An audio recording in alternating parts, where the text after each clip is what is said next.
ताज्या घडामोडी पाहण्यासाठी सी 24 तास या यूट्यूब चॅनलला लाईक करा, शेअर करा, सबस्क्राईब करा आणि बेल आयकॉनवरती क्लिक करायला विसरू नका।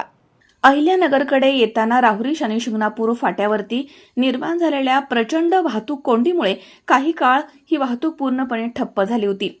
यावेळी डॉक्टर सुजय विखे पाटील यांनी स्वतः वाहनामधनं खाली उतरून स्वतः रस्त्यावरती उतरून पुढाकार घेत काही वेळातच वाहतूक सुरळीत केली आहे।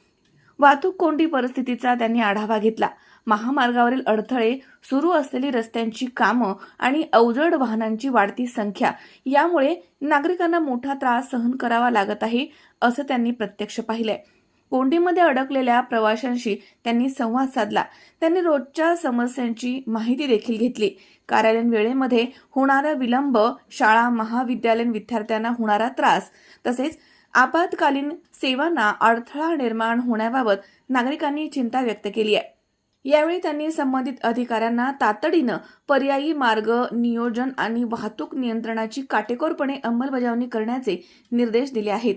नगर मनमाड मार्गावरती सुरू असलेल्या रस्त्याच्या कामांमुळे वाहतूक व्यवस्थापन ढासळत चाललंय असं चित्र आहे। या पार्श्वभूमीवर त्यांनी कामाचा वेग वाढवण्यासोबतच सुरक्षित वळणं, स्पष्ट सूचना फलक आणि अतिरिक्त मनुष्यबळाची गरज अधोरेखित केली आहे। विकास कामं महत्त्वाची असली तरी नागरिकांच्या दैनंदिन जीवनामध्ये अडथळा येऊ नये असं मत त्यांनी व्यक्त केलंय। मनोज साळवे, सी 24 तास, राहुरी।